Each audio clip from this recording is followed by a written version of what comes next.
s'appelle Alleged Lunatic Friend Society, les prétendus lunatiques ou fous, comme titre, qui se consacre à la promotion des voies favorables à la protection des personnes contre les internements forcés.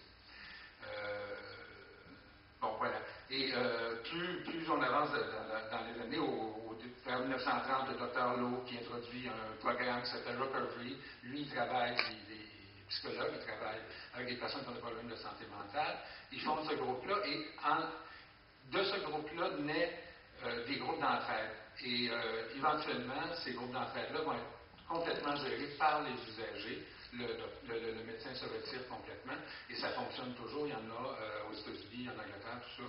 Bon, il y en a un autre, je n'inscris pas trop, mais bon, un groupe Grow qui est un peu semblable, qui a été fondé, lui, pour sa part, en Australie. Un peu le même jeu, c'est-à-dire qu'il se présente comme un groupe de rétablissement, c'est dans son nom, en santé mentale. Et l'inspiration initiale, ce sont les alcooliques anonymes. Alors, c'est très clair, on raconte l'histoire. Bon, le monsieur était religieux, problème d'alcool, il s'en sort avec les alcooliques anonymes et il transpose ça, tout simplement, pour les gens qui ont des problèmes de santé mentale. Autre phénomène qui dure encore aujourd'hui, il y a des groupes un peu partout, surtout dans le monde anglo-saxon. Bon, voilà. C'est à noter parce que il me semble que là, le lien avec le monde de la toxicomanie est assez évident. Et j'ai trouvé dans la littérature au moins un texte de chercheurs très sérieux qui disait, bon, ben, qui était un texte sur la toxicomanie des années 2000 et qui dit, bon, ben, le rétablissement, c'est intéressant, ça nous vient de la santé mentale. Alors, c'est un drôle de réflexe. Mais ça, c'est un indice aussi de la puissance, je dirais, de ce slogan. À ce moment-là, je l'appelle comme un slogan. Il faut être pour le rétablissement, à telle enseigne qu'on oublie même d'où ça peut provenir. Bon, voilà. Pour les administrations publiques, bon, très rapidement, il y a plusieurs administrations publiques depuis les années 90, dans le monde anglo-saxon en particulier, qui ont adopté le mot d'ordre de rétablissement comme étant le guide pour leur politique. Au Québec, c'est en 2005, mais on trouve des politiques semblables en Nouvelle-Zélande, en Angleterre, aux États-Unis, dans plusieurs États. Le Canada, la Commission canadienne de santé mentale aussi se porte à cette enseigne-là. Donc, c'est extrêmement prisé. Première note, on peut semer quelque chose tout de suite, on avait peu de temps. Au Québec, quand ça apparaît dans la loi de 2005, c'est inspiré de la loi 25 de 2003 aussi, ça vient de la loi de 2003, c'est pas inspiré de la loi de 2003, mais ça s'inscrit dans ce cadre-là. Je l'indique parce que c'était le mot d'ordre du gouvernement à cet égard-là, c'était la réingénierie de l'État. Alors là, on voit une espèce de parenté là, qui pourrait se tracer. On pourrait se demander comment ça se fait qu'avec un mot d'ordre semblable, on arrive, on met le rétablissement là-dedans, puis ça peut fonctionner.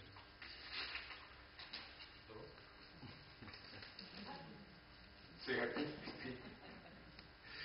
Alors, bon, du côté des communautés scientifiques, on pourrait distinguer, je vous ai parlé peut-être les références, mais on peut distinguer différentes, ce qui me semble être des approches différentes du concept. Alors, du côté, par exemple, de Lieberman, quand il parle de rétablissement, il va nous dire, bon, il y a deux espèces de rétablissement. Il y a le rétablissement social ou partiel, puis il y a le rétablissement complet. Social, c'est d'être capable de reprendre certains rôles sociaux en dépit de sa maladie. Mais le complet, c'est la guérison. Alors, comment peut-on parler de guérison, puisque finalement, plusieurs vont parler plutôt de rémission. Alors, la recherche chiffrée, finalement, démontrerait qu'en général, après 2 ans de rémission, on pourrait parler de guérison. Ça me semble un peu, bon, ça fait un peu DSM comme calcul, là, 2 ans, c'est correct. 100 jours, c'est pas assez, bon, etc. Mais on voit, bon, ça c'est une première façon de le voir. Chez, par exemple, Anthony, Davidson, ces gens-là, on est plus du côté de la réadaptation psychosociale. Alors, eux aussi vont voir dans le rétablissement l'effacement des symptômes, mais nécessairement va s'y ajouter une amélioration aussi de la qualité de vie des activités. Donc la mesure n'est pas simplement de savoir si la personne a ou non des symptômes. Alors pour cet autre groupe-là, il n'est pas question on parle moins de rétablissement partiel ou complet. Le rétablissement, c'est un cheminement qui est plus général. Une autre version, je vais rapidement, serait celle qui ressort plus des mouvements de survivors américains, là, les survivants de la psychiatrie, donc le caractère plus militant, plus défense des droits des personnes psychiatrisées. Pour ceux-là, il n'est pas question de guérison, il est vraiment question d'un cheminement personnel. Et là, on voit qu'on emprunte aussi encore au monde de la toxicomanie, où on dit, bon, par exemple, il faut absolument considérer que les rechutes ne sont pas des drames dans la vie des personnes, ce sont des étapes, on peut aller, on peut revenir, chacun à sa façon.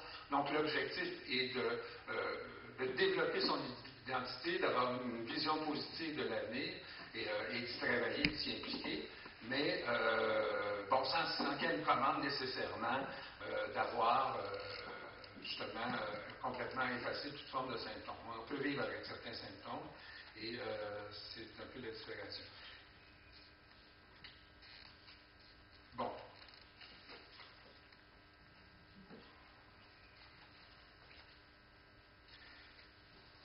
Selon les trois interprétations, je les ai nommées, le rétablissement est comme un voyage, je pense, c'est effectivement emprunté à des dunes où la personne est active, où il y a des étapes à franchir, il peut y avoir des va-et-vient ou des reculs, mais cela ne signifie jamais que la personne ne pourra arriver à bon port. Les critères au succès sont l'affiliation aux autres et à la société, la préservation de l'espoir et de l'optimisme, la recherche d'un sens à sa vie et l'empowerment. Bon, pour le concept d'empowerment, peut-être éclairé très rapidement.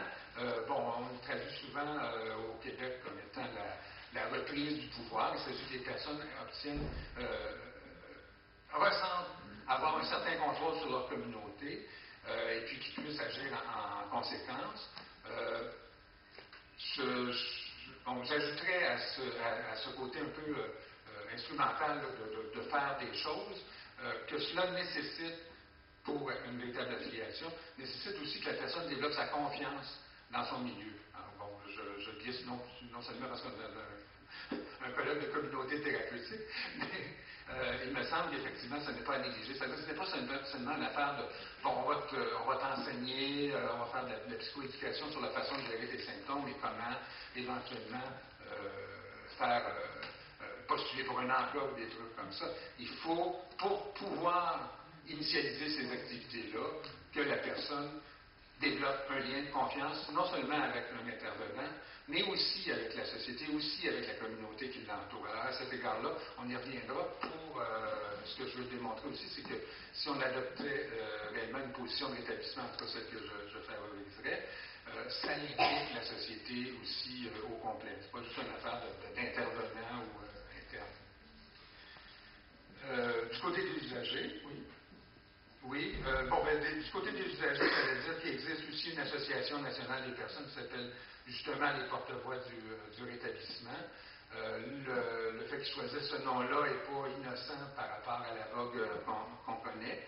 Je pense que ces gens-là ont aussi été, un peu comme moi, très enthousiastes. Maintenant, je le disais sur leur site Internet, qui prônent de la recherche pour documenter quels seraient les signes du rétablissement et comment ils pourraient finalement aussi documenter le ministère sur comment favoriser le rétablissement, parce que là, je suis tout à fait d'accord avec eux, ils estiment que malgré que ce mot d'ordre-là est inscrit comme un principe directeur de notre politique de santé mentale, il n'y a pas eu de moyens concrets, il n'y a pas eu de facilitation. C'est comme si on a dit, ben oui, on est pour la tarte aux pommes, ceci étant dit, maintenant on passe à autre chose.